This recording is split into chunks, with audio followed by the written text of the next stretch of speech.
Hi, everyone, and welcome back to Amazing Sharks. What we're doing today is the epaulette shark, also known as the walking shark. Is a species of long-tailed carpet shark of the family Hymasculidae, found in shallow tropical waters off Australia and New Guinea and possibly elsewhere. The common name of this shark comes from the very large white margin black spot behind each pectoral fin, which are reminiscent of military epaulettes. The small species is usually under 3.3 foot long. The epaulette shark has a slender body with a short head and broad paddle-shaped paired fins.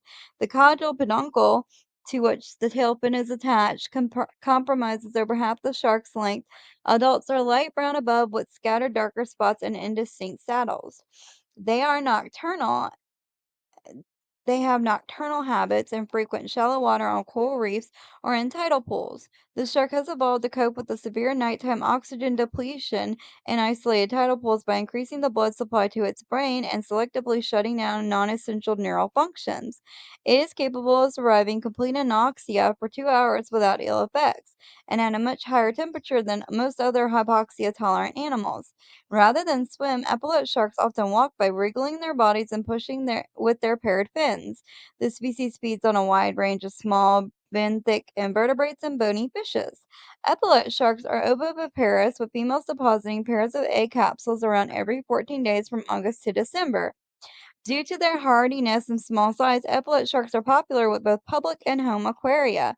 The International Union for Conservation of Nature has assessed this species as of least concern, as outside of the small aquarium trade, it is of little interest to fisheries. The range of the epaulette shark extends from the southern coast of New Guinea to the northern coast of Australia, as far south as Sydney. The Capricorn Bunker group of the Great Barrier Reef contains a particularly large population, with thousands estimated to inhabit the reefs around Heron Island alone. Additionally, there are unsubstantiated reports of this species from Malaysia, Sumatra, and the Solomon Islands. Epaulette sharks are found in shallow water to a maximum depth of 160 feet and are often seen in water barely deep enough to cover their bodies. They prefer tidal pools, coral flats, and stands of staghorn coral. Epaulette sharks are named for the prominent black spot behind their pectoral fins. The epaulette shark has an elongated body, over half of which is comprised by the slender caudal peduncle. The snout is short and rounded, with nares placed at almost the tip, along with a pair of tiny barbels. There are grooves running from the nares to the mouth. There are 26 to 35 tooth rolls in the upper jaw and 21 to 32 tooth rolls in the lower jaw. The teeth are small, with broad bases and triangular cusps. The eyes are oval in shape and elevated, with a large spiracle below each. The five pairs of gills are slits are small, with the fourth and fifth very close together.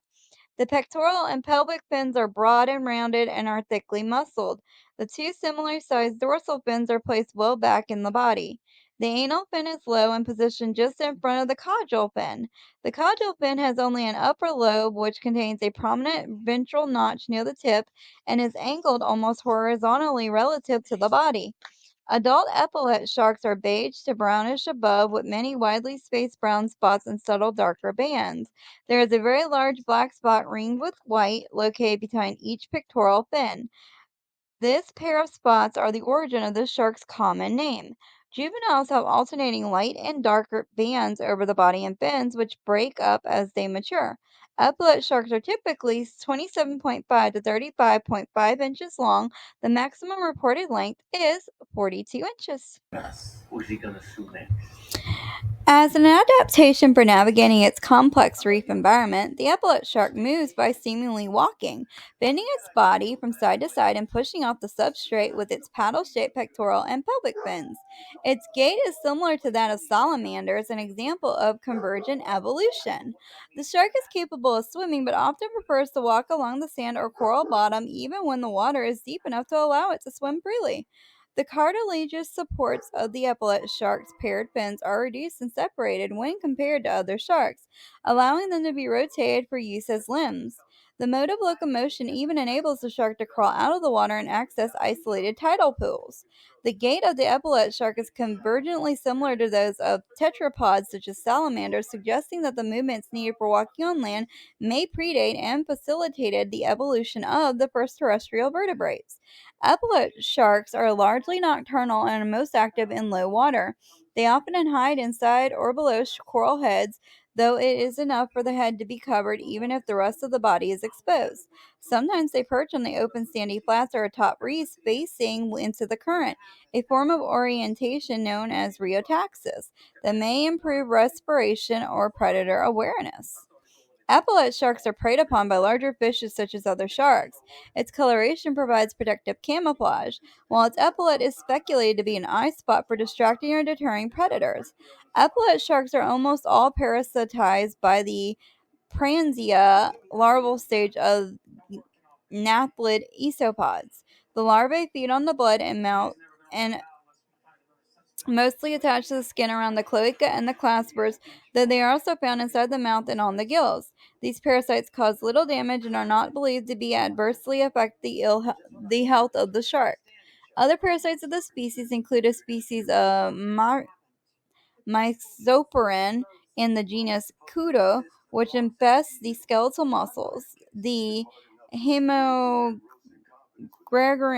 protozoan, which infects the blood, the ostracod Sheena ori, which attaches to the gills, and the nematode Proleptus aurelius, which infests the stomach. Epaulette sharks can survive for hours with little oxygen and can clamber over land to reach the nearest suitable area of water.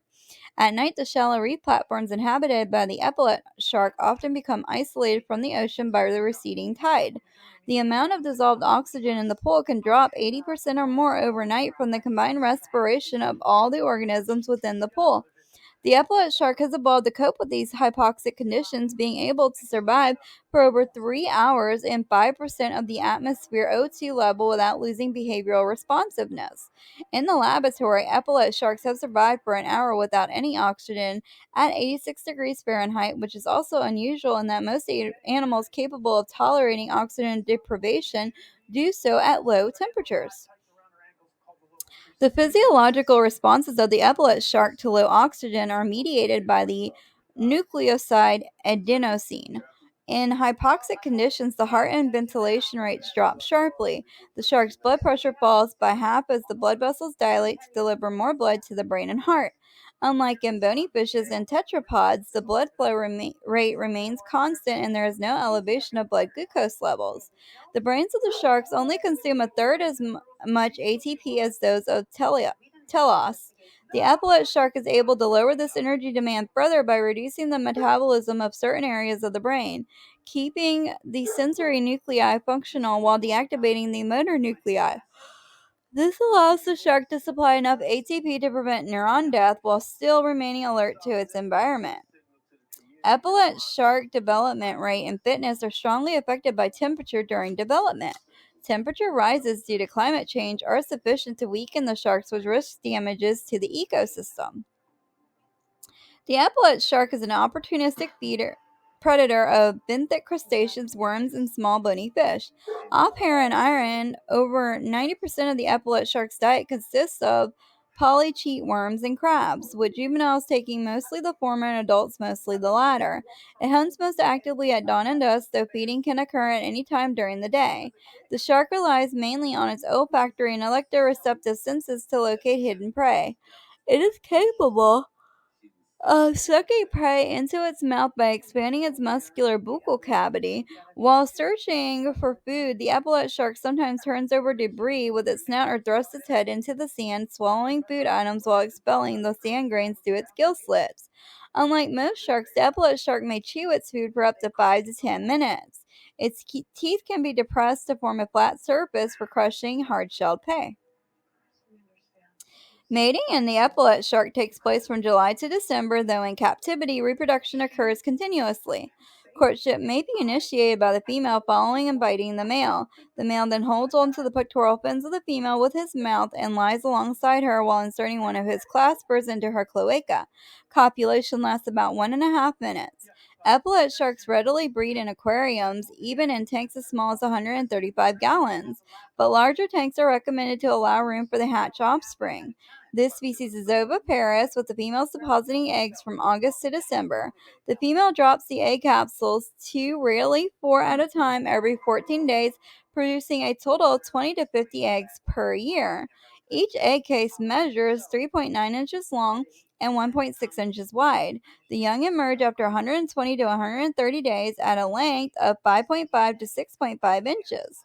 The growth rate of the young is slow at first, but increases to about 2 inches per year after 3 months. Both males and females mature sexually at a length of 21.5 to 25 inches, corresponding to an age of at least 7 years. Epaulette sharks are harmless to humans, though if handled, they may nip their captors. They are easily observed and handled by beachgoers as they move slowly whisk out of the water and show little fear of humans. The shark is often injured by these encounters. This species adapts readily to captivity and is displayed in many public aquariums in the United States, Canada, and Australia. In an article for Aquarium Fish magazine, Scott W. Michael referred to the epaulette shark as the best shark for the home aquarium. They will breed in captivity even in tanks as small as 135 gallons, though full-grown sharks are best housed in tanks of 180 gallons or more. They are not compatible with community tanks as they will eat other fish. The International Union for Conservation of Nature has assessed the epaulette shark as of least concern.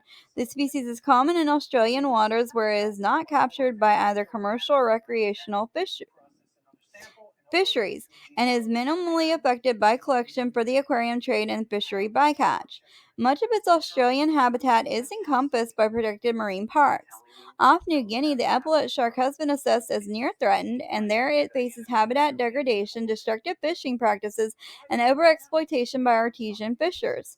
In 2015, the behavior of an epaulette shark was filmed in detail by the BBC for the first episode of a new documentary series named Shark, released around the 40th anniversary of Jaws.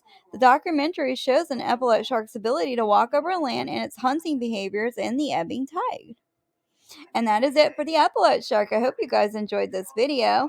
And next week, we will be doing, let's see, I don't know yet. What shark should we do next? See, we did hammerheads, we did tigers, bulls, great whites, megalodons. We'll do the mako shark. The mako shark, the fastest shark in the ocean. I will see you all guys next Saturday, and thank you so much for tuning in. I hope you enjoyed this video.